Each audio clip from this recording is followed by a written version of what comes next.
My name is Drina Fried, and I have become an artist ever since 1999. Embellished fabric collage is my niche, and it started out when I began to have much snips of fabric left over from learning how to sew clothes, my own clothes. So I turned to how I could use this, and I found a way. There are other people, I think, who do things with fabric. Mine is a different process. I usually choose many fabrics from a picture that I took that I like, and then I use those fabrics according to the textures and the way that the thickness, so that some fabrics you'd be able to see through what's underneath, and other fabrics, then I would add some embellishment to acrylic paints. I would add different crystals or stones or different hundreds. Every painting is a problem for an artist. The solution is what you do to make the painting unique. And I began to do this by looking at a Van Gogh.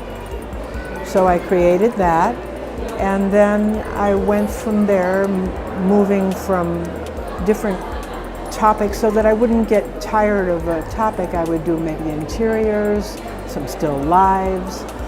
I did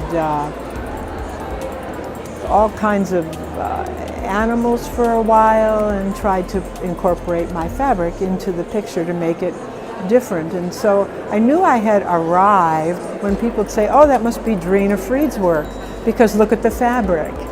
And so they would recognize my work from the media. And what I did was I would choose about many fabrics, and I'd be guided by the color of the picture that I had taken, and how to back that fabric with glue and heat set it. And then I would add embellishments. People enjoyed, and people would say, "I never saw work like this. It's very different." And so I got a lot of satisfaction out of that, and I became represented by Jana's RedRoom and showing at other places too. And I got a lot of gratification from doing art. I really like the process more than the cutting and it's very tedious work. If you look close to this, the work to put together sometimes took a month for each picture. And then I decided, how about making it more accessible so that I wouldn't have to make $10 for an hour. I could maybe make a giclée. So I started to make giclée prints and then add fabric to the top and paint, and I was able to create original artworks out of something that didn't take forever and people could afford. So on this picture, I named it "Must I Always Smile?" because a lot of women remember when they're told, "Smile, smile." And when I submitted this to a juried exhibition, I won first prize with it, and they gave me $150 for it, or was it $250? I think it was $150, and I would have been willing to sell it for that price.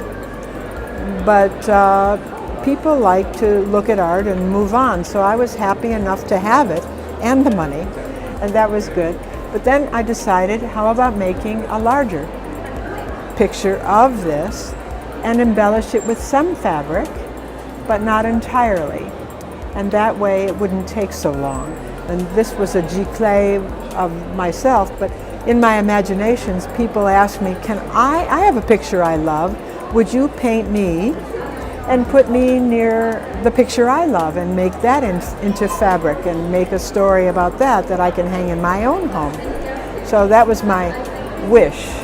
My son lived in Manhattan, quite close to the Twin Towers, when he called me in the morning after he heard a crash, And so I decided, why not make him a picture of the Twin Towers? And in this show, I brought smaller version. I made a giclée of the large one, and then I added also fabric. You can see the Statue of Liberty with a little glow to it, and not the huge production of the original. But when the second one came down, my son had to leave. He had to run. It was like an atomic bomb area. It was terrible. So it holds a lot of emotion for him, and he has it in a special place in his home. When I needed to decorate a home that I lived in, I started to get interested in various interiors and different rooms in the home. So I chose to do some big pictures of interiors, and some of them have won prizes in Las Vegas, quite a big one, won Best of Show, and then I made these little for the Barcelona Fair so that I could take it to Barcelona without having to lug a huge amount of art with me. And I have different, this I call the Cabin in the Woods, and this is Las Vegas, the Flamingo Hotel, and then across of it I invented an interior of a bedroom that I wish I had, and then I made a picture of an abstract picture over the here, whereas the original had an oil painting over the fireplace. With the original, if anybody saw the original and came to Las Vegas, they would see that I had all kinds of stitching in here too. But this is more fabric on top of it. But the other is with the wine glasses, the white and the red, depending. I liked red wine at the time, and my companion liked the white wine. So wine and cheese and a cozy room. And this was a arborarium, and I had people that were riding a bicycle, and I took pictures of them, and then I imagined a bedroom as if it were coming off there and put that in. And then this is you know how Van Gogh always has the sunflowers somewhere in the picture, so I made my sunflowers in this room, and I actually lived where I took this picture, and it's Flaming Dusk, I call it, because that. And then this interior is, I call that I came for the view, but this is what I get, and the cat is eating the fish. But in the original, it's a pretty big picture, and I took some see-through acrylic that then you could imagine that it's a piece of glass on it. So the originals have so much texture, and this has some texture, and a little sparkle for the lamps. And I would love to do somebody's home someday if they had pictures that they wanted made into an interior. But this is probably the only interiors that I would do. A lot of people like this, looking out over the mountains and the river and sitting as imagined there was a chair there looking out over there.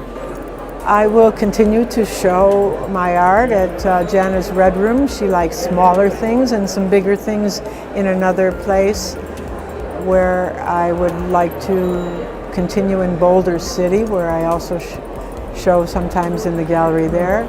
And then from May and June, I have an upcoming show, a dual show with another artist in the Henderson area in Nevada, and I'm looking forward to putting something more unusual together for that.